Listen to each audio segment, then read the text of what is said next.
So tonight I would like to talk about compassion and its central role in the practice that we're doing.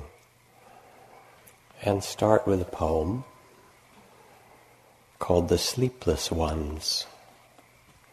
What if all the people who could not sleep at 2 or 3 or 4 in the morning left their houses and went to the parks? What if hundreds, thousands, millions went in their solitude like a stream, and each told their story? What if there were old women fearful if they slept that they would die, and young women unable to conceive, and husbands having affairs, and children fearful of failing, and fathers worried about paying the bills, and women having business troubles, and men unlucky in love, and those that were in physical pain, and those who were guilty, sleepless? What if they all left their houses like a stream, and the moon illuminated their way, and they came, each one, to tell their stories? Would these be the more troubled of humanity, or would these be the more passionate of this world, or those who need to create to live, or would these be the lonely ones? And I ask you, if they all came to the parks at night and told their stories, would the sun on rising be more radiant? And again I ask you, would they embrace?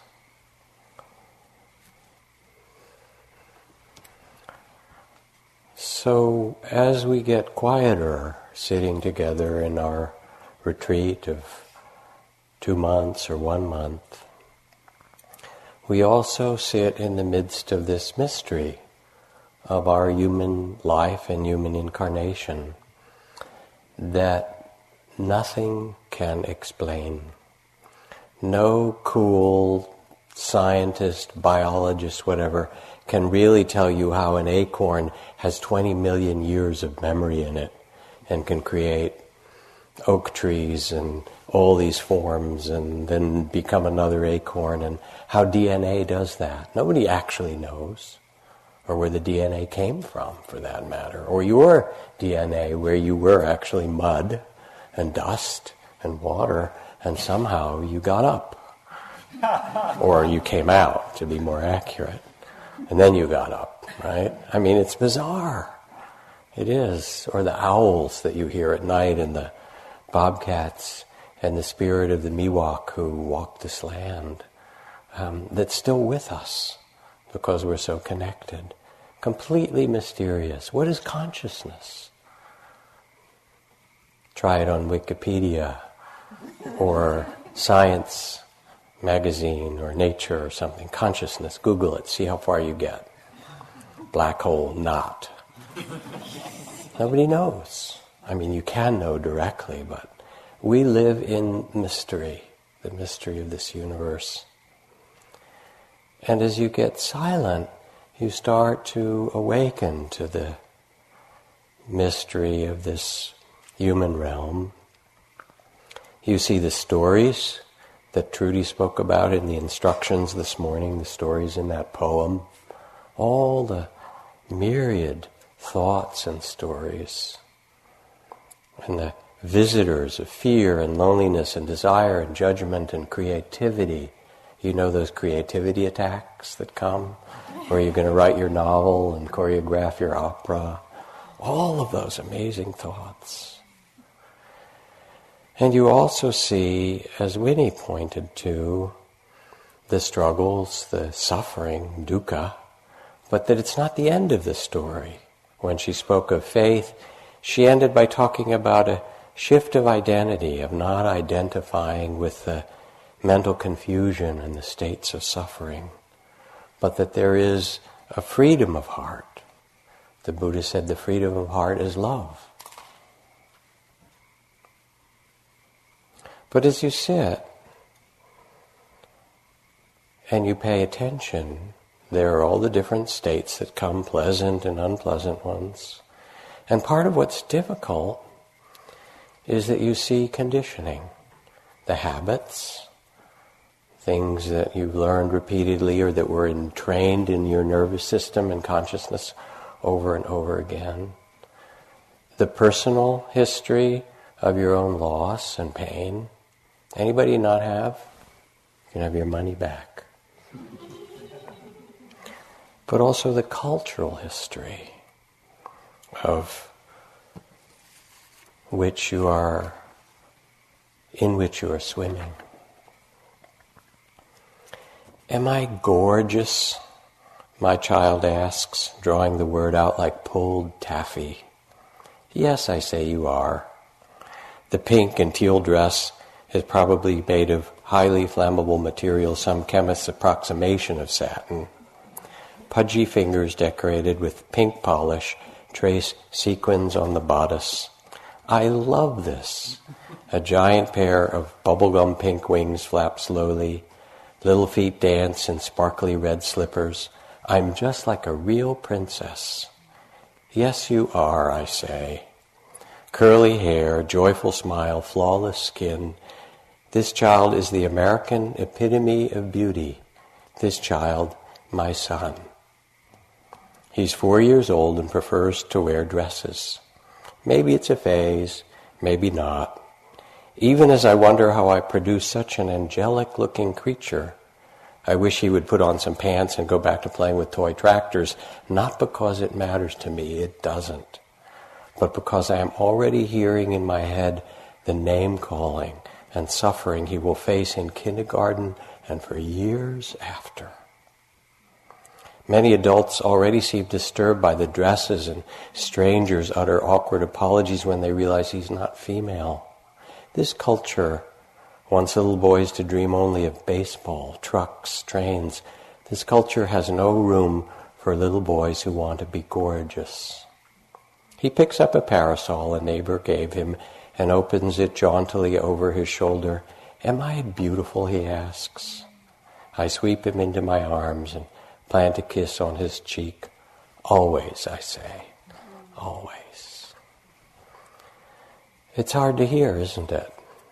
And yet we each carry the suffering that comes from what is imposed on this glorious, free, innocent, beautiful child spirit that was born in you. All the tyrannies of the culture and the homophobia and racism and expectations and fears. And so as we sit together, I notice in the meetings with you, there are different things that open in this field of loving awareness. Sometimes they're the stories of the opening of the factors of enlightenment, and there comes greater calm and spaciousness and more continuous mindfulness, and joy is one of the factors of enlightenment, and ease. Sometimes it's the first noble truth, baby, and you get your personal trauma and your personal history and all the stuff that you're carrying that's unfinished, and it gets deeper as you sit. And I know I just did my own retreat sometime a couple of weeks before coming here, and because I'm finishing the legal part of divorce, that's what I got playing through my heart and mind, and it was very painful. I think, meditation teacher, he has it together, marriage will all work out, we'll just be mindful and compassionate, and it'll all be happy ever after. I wish, but it's not that way. Sometimes you succeed and sometimes you don't, even when you give it a good try.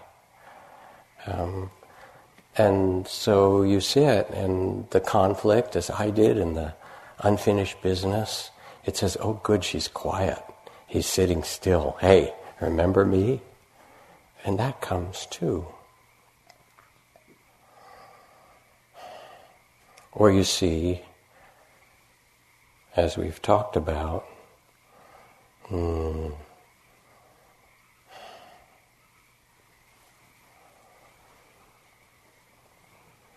the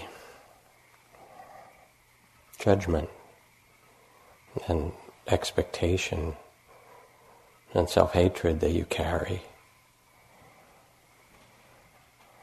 And you get into practice as a kind of self-improvement project just because your whole life you were taught to improve yourself, right? Florida Scott Maxwell, the author, no matter how old a mother is, she watches her middle-aged children for signs of improvement, right? And so here you are, the self-improvement project, thinking I'm going to somehow, enough gym and enough climbing in the hills and enough metta and enough therapy and so forth, and I'm going to make myself better. Poem for you. When I read the Shambhala Sun or Tricycle, I wonder who all these people are. They admit to an occasional random thought, but it's clear that they're becoming enlightened, or at least able to dwell in open space. Or those yoga journal people, where everyone is thin, composed, and bends in all directions. Or Fortune, where everyone's a millionaire, a captain of success. So where, I ask, is the magazine for failure? For 30 years of falling and only later remembering, oh yes, be here now. For the continued recovering from the storm, the endless repairing of broken sails. For this thick and heavy middle-aged body barely bending. For the immense gratitude in meeting once again next week's payroll, next month's rent. And so we have all these spiritual ideals about how we're supposed to be. And this is not a practice to make you better in that way. I'm sorry, you have your personality and your body, and that's what you get for this incarnation. It's tough, And we used to think and teach that being mindful was enough. That if you were aware and mindful, that everything else would take care of itself. And it seemed like a good idea. It did. And we thought so. But then we learned that we're a country that's misused almost everything else. Why shouldn't we misuse mindfulness in meditation, right? That people could misuse it to become clear and open and do the spiritual bypass, the spiritual end run, or the detachment, or not actually embody awakening. Or they would use it to judge themselves and be harsh and critical and use the practice itself to feed into their own unworthiness, in case anybody's ever noticed that. And so, as I said on the first Dharma talk I did, we really had to shift the way we're teaching in the West to include this stream of loving kindness and compassion as the basis for practice, because the truth is that whatever level you are practicing on, however deep, you cannot open truthfully, cannot open genuinely without compassion. Not fully. Compassion is called the quivering of the heart when it touches sorrow, suffering. So one of the Brahma Viharas, and the quality of compassion is really metta or love. When it meets pain, it turns into compassion. Because if you meet in yourself or someone else somebody who's suffering, say, may you be happy, it just doesn't ring right, does it? May you be peaceful. I'm not happy, I'm not peaceful, I'm suffering terribly. And then instead the heart, when it meets this, there is a kind of mysterious resonance, a shared heart. It's not pity. Pity's the near enemy to compassion. Oh, that poor person, they're suffering. And you feel for them like they were different. But it's like when you put a violin on the table and then have another violin in the room and play it. The strings on the violin on the table start to resonate in harmony, this limbic resonance that we have in our interpersonal field. And so when love meets sorrow or pain, it turns into compassion. this resonance. And there's a whole practice which we'll teach. Many of you know, may you be held in compassion, may your sorrow and suffering be eased. These other phrases. So if you have the slightest bit of struggling here, should it happen, in sitting, or walking, or your work meditation, or in samadhi and concentration, or doubting mind, try a little experiment. What happens when you notice the struggling, whatever level, if you add compassion? See what happens. You can almost hear it and it goes, that softening, that opening, that liberation. And sometimes it's just this tiny little movement, the smallest way. I mean, you've become very sensitive. And I remember living in the forest monastery, practicing. And we were taught, the precepts of course, but we were taught to have a kind of reverence for life that Trudy talked about the first night when she, or in her Dharma talk on the precepts. And it meant just taking care not to harm any living being. I like this poem from Lloyd Reynolds, the greatest American calligrapher. He writes, "A bug crawls over the paper. Leave him be. We need all the readers we can get." And there's this sense in the monastery that you step over the ants. That life becomes precious and you become more sensitive to know it. But it's not just that life. It's this life too. And so sometimes you become aware of your own long-held tears and loneliness and sorrow. I remember a woman who was on a retreat in the desert in Yucca Valley who was having a lot of struggle with metta and compassion. And we worked for a series of meetings to talk about how she could just hold herself, maybe as a child, and all the suffering she'd had. And she said, "My heart just feels so closed. How could I feel this for myself and others?" She'd been really damaged in her early years. And then I remember her coming in one day to one of our meetings, and she reached into her jacket pocket partway through the meeting, and she pulled out a hard-boiled egg. And she said, "This is my heart." And I hold it in my hand, and it's starting to get warm. And it was really, it's such a beautiful symbol of holding the egg as something it's springtime out there. I mean, the turkeys are going wild, you saw that. The deer are having their babies, everything is procreating like mad. You're celibate, I know, but the rest of the world is kind of doing its thing, and there was some way in which that place in her that had been closed for so long was starting to hatch or open just because she held this egg as she walked around for some days. That's simple. Now, sometimes other retreatants and practitioners here will make you a good opportunity for the practice of compassion because they're insensitive or difficult or snore or loud, or all the ways that they annoy you. And some of them, certain of them.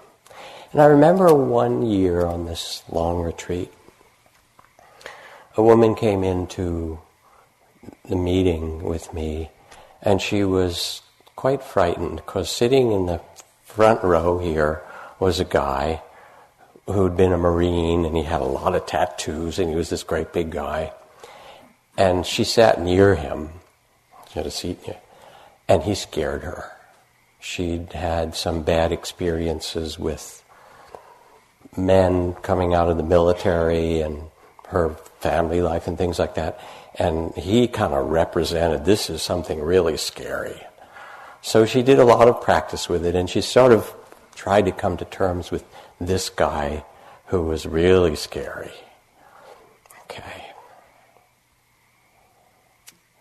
And then one day, at the end of the 2-month retreat, we have an integration period of a few days where people are encouraged to integrate with words or with taking more walks or something. And she came on the first day of integration because she'd been so upset about him and didn't know what to do and so forth. And she said, it changed. I said, what changed? She said, the Marine. I said, oh? She said, yeah. I was walking down by the dining hill along the stream, and I saw him, and he was cupping a flower in his hands and smelling it and looking at it. And I realized he wasn't at all who I thought he was. And then her heart just melted, and she saw the beauty of this man. So sometimes you have all your ideas of someone that triggers you, and they become the avenue to release that and see their life in a new way with the heart of compassion. Had a conference that I brought together the Dalai Lama, and it was on this work of all the people that are incarcerated in our enormous prison industrial complex, 2.5 million people in these racist poverty prisons mostly. If you're born in the wrong neighborhood or the wrong skin color or something, you're likely to be on a train headed toward those places. And 7 or 8 million people in this criminal justice system. So we brought people who'd been in prison Dharma projects and gotten out to meet with the Dalai Lama. It was like 25 people who'd done long years and, hard time in Oklahoma and state prison, but they'd all practiced and they got out and they were talking about how to do this. And Dalai Lama also brought a couple of nuns who'd been imprisoned in Tibet and gotten out, and it was an amazing dialogue. But one of the women who was there, the people were just sharing their stories of how to turn things around. And she said she had been in there because she was an accessory to a murder. She'd been in the car when somebody robbed a store and shot somebody, and then they'd driven off. And so she'd done 14 years in prison in, I don't know where it was, Arkansas or something like that. And she said, I got real hard because prison makes you hard. You have to defend yourself. And then we were in our cell, she said, and they put in a short timer, which we didn't like. You get your rhythms. And here comes this young woman, and she's only in for like 6 months or something. We don't want short timers. And I said, here's your bed, here's your place. I don't want to hear nothing from you, She said, and then after about 2-3 weeks, the woman started to throw up. Every day she would throw up in the morning and throw up. And she said after about a week of that, I asked her what's going on, and I realized it was morning sickness. She was pregnant. And she said, I told some of the other women, and all of a sudden she didn't become like a short timer anymore. She became this pregnant woman.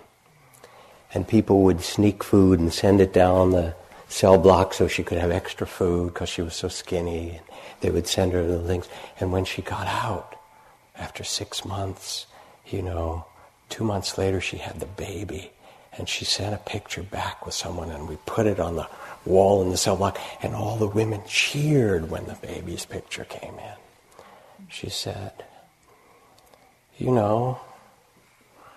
sometimes the heart gets closed and it gets hard in here, toward yourself, toward somebody else around. And we get afraid to let life touch this, Chogyam Trungpa's phrase is this raw and tender heart. The raw and tender heart of the warrior, he said, the warrior of courage. To see with the eyes of compassion. But you don't know, really, when somebody is difficult. You don't know what they're holding. The man who cuts you off in traffic and is driving so insanely but found out that morning that his daughter has cancer, Or the woman who's rude to you in the store who actually just got a slip to tell her she's got laid off and her husband just came back from Iraq and he's drinking. You don't know why people are doing the way they are, acting the way they are. And then all of a sudden you realize, oh, they're another human being. They're just like me with their measure of sorrows. Everybody. Nobody exempt.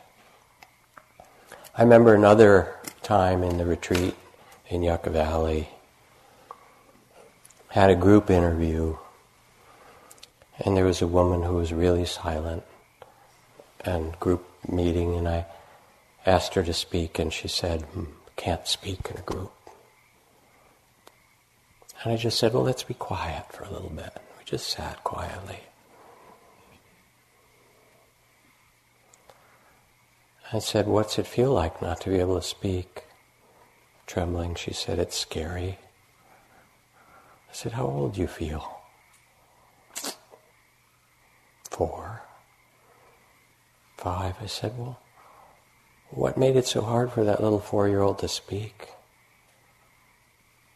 She said, oh, every time I'd say something, they'd say, that's wrong. They'd judge me. They'd come down on me. And I quickly learned, I just better not say a thing. They would say such terrible things to me. Shut me up. Everybody in the room got really quiet. They could feel it. It was so painful. I said, if you could speak, what would you like to do? What would you say?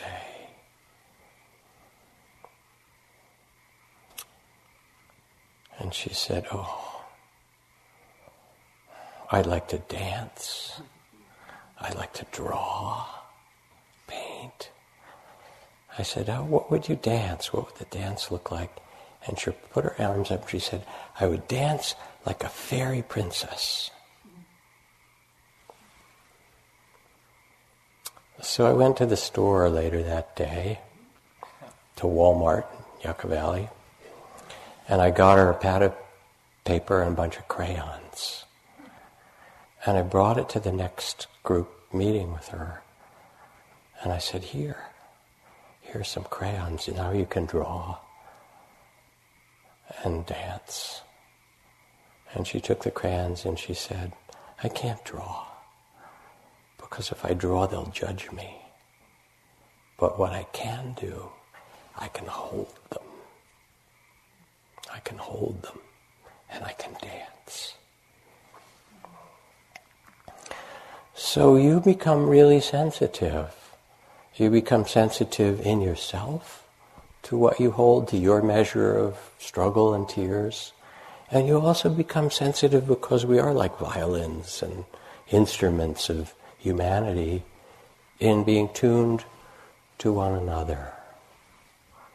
And as the meditation deepens, sometimes what happens is the first noble truth becomes more visible. And you see the measure of sorrows and tears around. You see things impermanent everywhere. Nothing lasts. You take a bite of food and it's gone. You have a moment's thought or feeling and it's gone. You look at the forest floor and it's covered with leaves that died, and then there's new leaves and then they're going to disappear. And this relentless, as someone said in their meeting with me today, ever-changing river of life. And then you feel the fear. Well, how do I navigate this? The small self, the body of fear. Or you see how your heart carries the sorrows of the world. Iraq, Afghanistan, Sudan, Congo, Tibet, Los Angeles, Oakland, Washington, D.C. And when you see from the small sense of self, what's called the body of fear, it's like seeing with the reptilian brain. Fight, flight, or freeze. I have to protect myself. But there are other parts to you.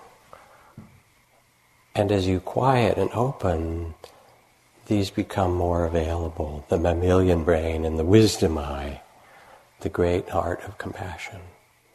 And you start to see this human incarnation with joy and sorrow, pleasure and pain, gain and loss, fame and disrepute, sweet and sour, day and night, birth and death. This is it.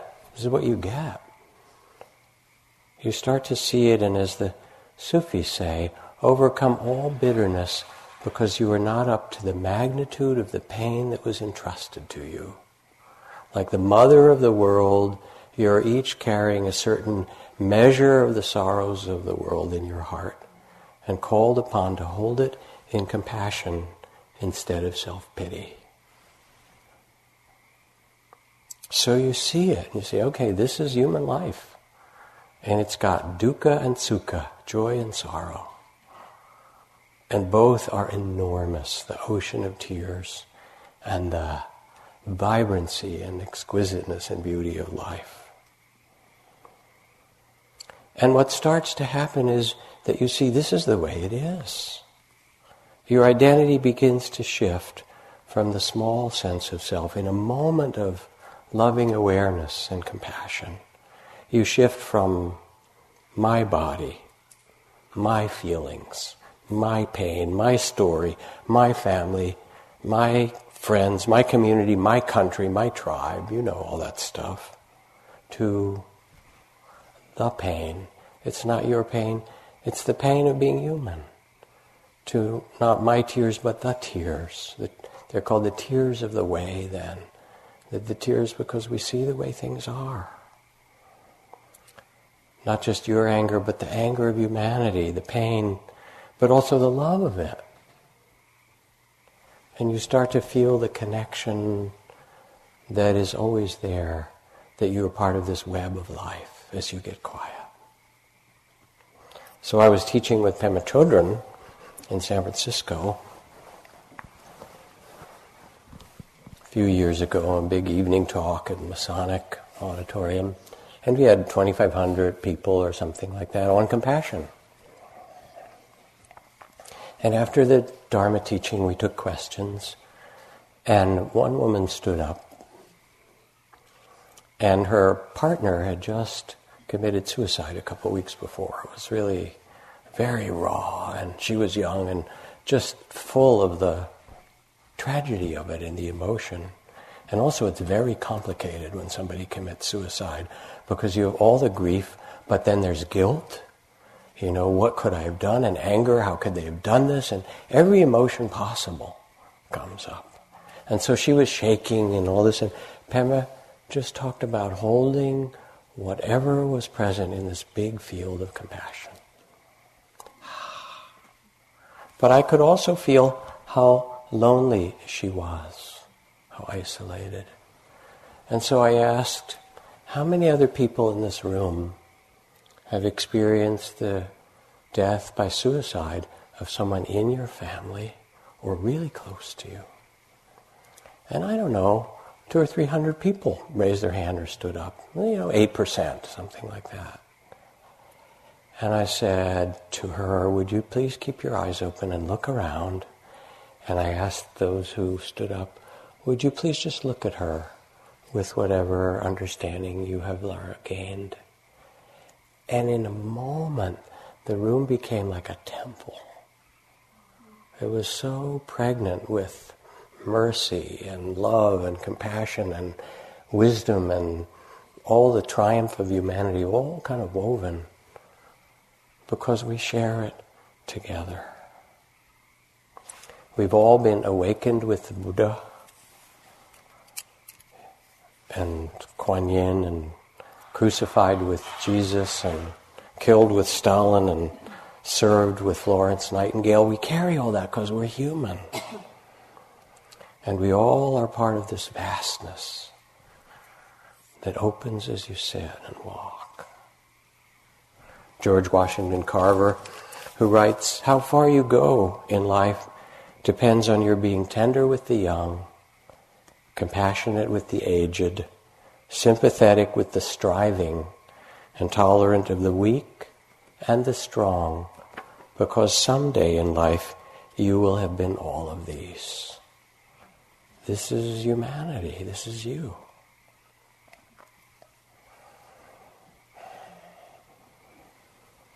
And as you practice, you shift from it being my pain or my tragedy or my family to realizing this is human life. You become wise. Because if you can't do it, if you can't bear it, well, here's James Baldwin. He writes, I imagine one of the reasons that people cling to their hate and fear so stubbornly is that they realize that once hate is gone, they will be forced to deal with their own pain. And so if we can't bear our measure of sorrows and our own humanity, then we project it on somebody else. The communists, the immigrants, the Muslims, the Mexicans, whoever it happens to be, the targeted next group, the ennemi du jour, because we can't bear it. So it turns out that it's a radical political act to be able to sit with your own full humanity. But then you get afraid that your heart isn't big enough for the ocean of tears for this world. But it's not true. You were born with the great heart of a Buddha, with the great heart of compassion. And it is in you. It is your birthright. And this isn't some kind of ideal. Passage from a book that seems very fitting for reading in modern times, somehow to get a laugh on the retreat. The book is entitled, If the Buddha Dated. If he went out on dates, right? Okay, here we go. This is Western Dharma in some form. And it's the chapter on flirting. If the Buddha flirted, right? I wouldn't coax the plant if I were you. Such watchful nurturing may do it harm. Let the soil rest from so much digging and wait until it's dry before you water it. The leaf's inclined to find its own direction. Give it a chance to seek the sunlight for itself. Much growth is stunted by too careful prodding, too eager tenderness. The things we love, we also have to learn to leave alone. And there's something kind of intelligent in it, forgetting about the Buddha and dating, There's something about the tenderness that starts to come in you as you practice, which is the tender heart of compassion. And it comes sometimes when things get tough. Not just when they're easy. I'm not sorry when it comes into meeting and somebody says, I'm having a hard day or a hard time with this. Interesting. This is really, can be very, very profound. In the Jewish mystical tradition, one great rabbi taught his disciples to memorize, reflect, contemplate, and place the teachings of the holy words on their heart. One day a student asked the rabbi why he always used the phrase, on your heart. And the master replied, only God can put the teachings in your heart. Here we recite and learn and put them on the heart, hoping that sometime when your heart breaks, they'll fall in. And so what you go through here, sometimes magnificent openings, and sometimes the tears and the suffering, not bad, all of it, so important. Now, your mind will try to trick you and make stories about how it's supposed to be and who you are and, where you're going and how far you've come. It tells stories, as Trudy talked about this morning. And it's such a radical and wonderful moment when you can say, oh, the doubting mind, there's the judging mind. There's the mind of, anxiety and the feeling of it. You just see it, with not just awareness, but with compassion. Oh, there's the judging mind. And it's so liberating. to have a moment like this. Poem from Ellen Bass, great poet, called Phone Therapy. I was a relief once for a doctor on vacation and got a call from a man on a windowsill. This was New York, 22 stories up. He was going to kill himself, he said. I said everything I could think of, everything. And when nothing worked, when the guy was still determined to slide out that window and smash himself on the indifferent sidewalk, do you think, I asked, you could just postpone it until Monday when Dr. Lewis gets back? The cord that connected us, strung under the wildly busy streets, the pizza parlors, taxis and limos, women in sneakers carrying their high heels, drunks lying asleep, that endless coiled wire waited for the waves of sound. In the silence, I could feel the air slip in and out of his lungs, and the moment when the motion reversed, like a goldfish making the turn at the glass end of its tank. I matched my breath to his, slid into the water and swam with him. Okay, he agreed. It's an amazing moment. Do you think you could just postpone it until Monday, until Dr. Lewis gets back?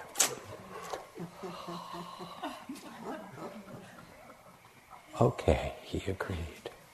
And we have that capacity of liberation and tenderness in a moment, to see the mind do all its thing, and instead to become the one who knows, to become loving awareness, to become the vastness that is our true home, the vastness of both space and great compassion. And I saw it so often in the monastery with Ajahn Chah. He could be really tough at times. You know, I was sick with malaria and lying on the floor of my hut and feverish, and he came in and he said, "Sick, huh?" I said, "Yeah." He said, "Suffering, painful, is it?" I said, "Oh, I'm fever." I mean, "Yeah, makes you want to cry, doesn't it?" I said, "Mm-hmm. Kai ba, kai, jet ba, jet you, makes you want to go, by ha me ba, once you go home to your mom, right?" I said, "Yeah." Then he looked at me and smiled. He said, "This is dukkha, this is suffering. Now you see it." He said, "We've all had it, those of us who live in the forest. It's really hard," he said. "But now there's good medicine." He was bringing some medicine. And he looked, he said, "You can bear it. You can bear it." And he just kind of smiled and walked out after he gave me the medicine. And it was so beautiful. He just named it. This is what it was. And yes, I was thinking about going home, as a matter of fact. Somebody cooked me chicken soup, How did I get in this weird little hot way in the jungle in the middle of Southeast Asia? So for thinking of your mom, yeah. But I also saw him he could be really tough. And then I saw him take, the head of a villager who used to come often to the monastery, whose son was a soldier who had died, and just put it in his lap and just hold this man as he wept. Now Thich Nhat Hanh says compassion is a verb. It means not just resonating, that empathetic resonance of the heart, but it also means responding. And we'll get to that, I promise you. Before the retreat is out, we'll talk about the embodiment of that in the ways that you do and can in the world.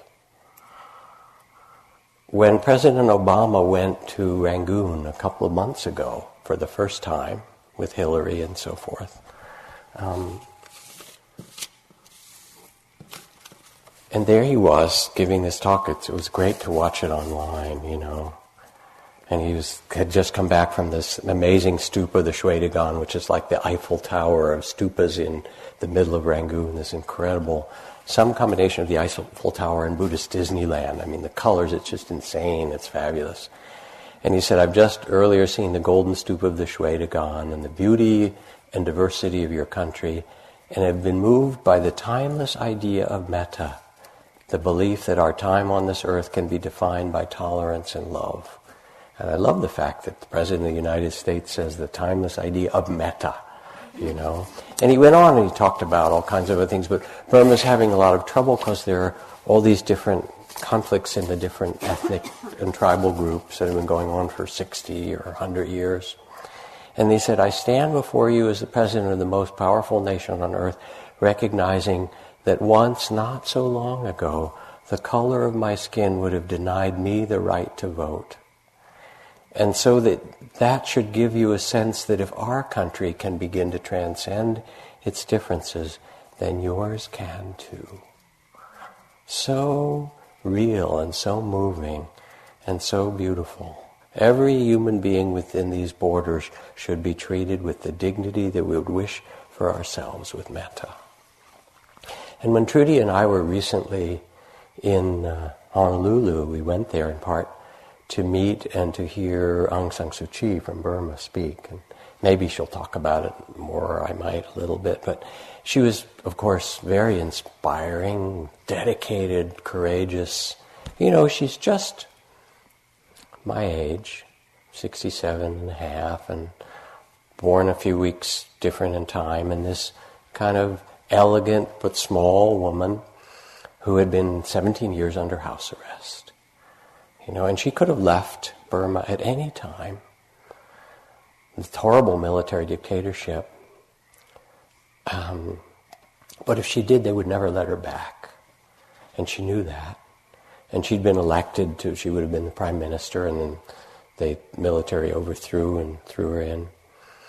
And she wouldn't go. She said, I will not go. And I will not hate you. She says her protection. Find it, where is it? She says it so beautifully. That her protection was that she never hated her captors. That's really what protected her for all those years. And anyway, there were high school students. One of the talks that she gave was to this group of high school students, and they said, when you got out of house arrest, what did you do? What's the first thing you did? It was really beautiful dialogue. She said, well, you know, you'd think, they were wondering, like, did you go and get chocolate ice cream soda? Did you call your kids? Did you go to the mall? I mean, what would you know? She said, I called my political party.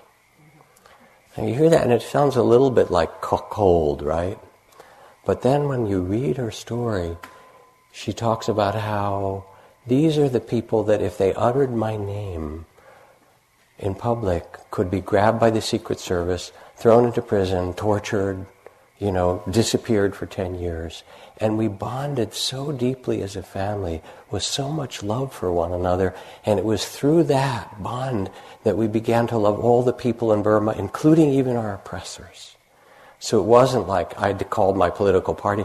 I called my homies. I called my peeps. I called the people that we've all suffered together with, out of compassion that we could help one another. That's what we do here. That's what we can do on this earth. And there she is, this person who you'd think, you know, nothing, you know, just being quiet in her little house there for 17 years.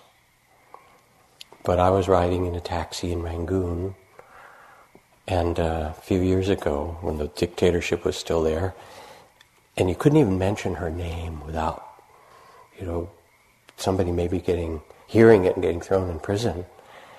And the guy lowered his visor, and on the inside of the visor was an Obama bumper sticker. Obama, you know, he's loved around the world. So I thought, okay, maybe it's safe. I'll ask him. I never hear anybody talk about Daw Suu. I said, I want to ask you about Aung San Suu Kyi, and his eyes got wide with fear. And I said, no, I love her, and I worked for Burma as an activist and done these things. And finally that kind of convinced him. I said, but no one says her name. Have they forgotten her?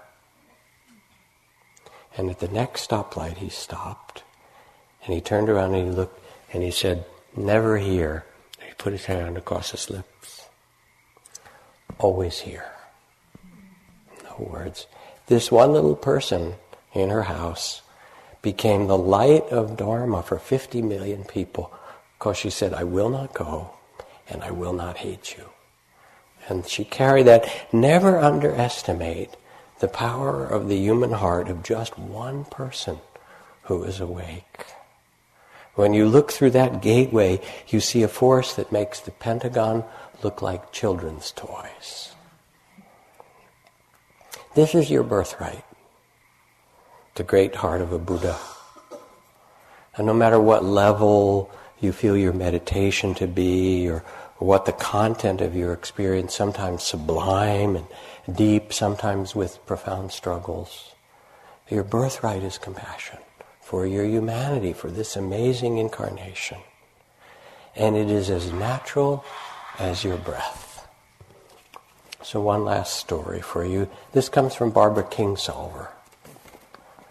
And it comes, she was reading in the news in the Associated Press a few years ago about a group of people that live in Loristan in the far north of Iran, in the high mountains.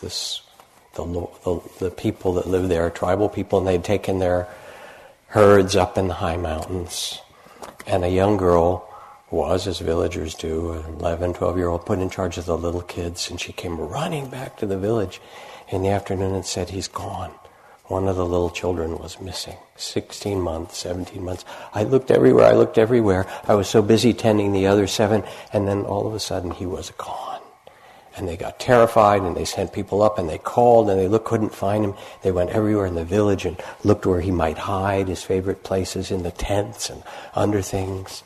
And then a day passed and a night, and they gave more frightened, and they looked everywhere, and then somebody said, "Well, someone had seen a bear." I said, "Oh no, not a bear, not a bear." But they had, so they said, "All right, we have to look further." And they sent this party of men up through the forest, a couple of miles, to where there were caves to look. And in the caves, they went from one to another, and then they got to a cave where they could smell bear. And most ominously they smelled it. And then they heard a cry, like a small voice inside, a baby cry. And they went really slowly and looked in the half light of the cave. And there they saw not just the hollow of the cave, but this thick, dark, furry shape of the she-bear lying against the wall. And with the bear they saw the child, the bear curled around. And then they said, "What do we do?" And they got torches of fire, and they made all the sound, and they drove the bear out of the cave and grabbed the child. And she said, "This isn't a mistake or a hoax. It happened. I read about it. I don't read Farsi or Arabic, but I had people translate for me. I've looked and researched this story." The baby was found with the bear in her den. He was alive, unscarred, and perfectly well after 3 days, well fed and smelling of milk. The bear was nursing the child. What does this mean?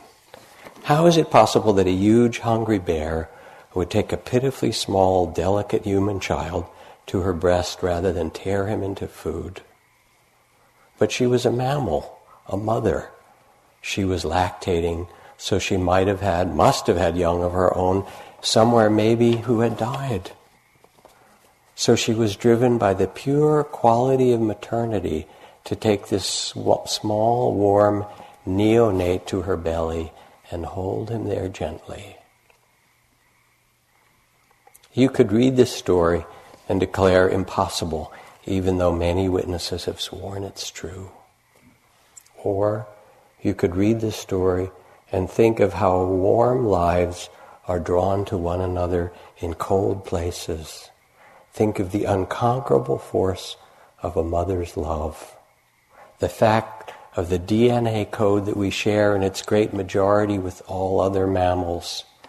You could think of all that and say, of course the bear nursed the baby.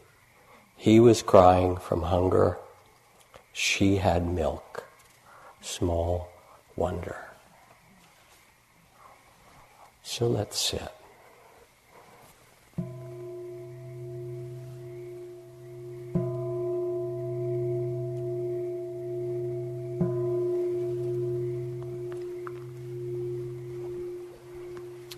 really a great and wonderful thing that we get to do together as human beings, to awaken the great heart of compassion and the spacious, loving awareness, your own true nature. So now, time for walking outside under the stars, or inside as you wish. Thank you.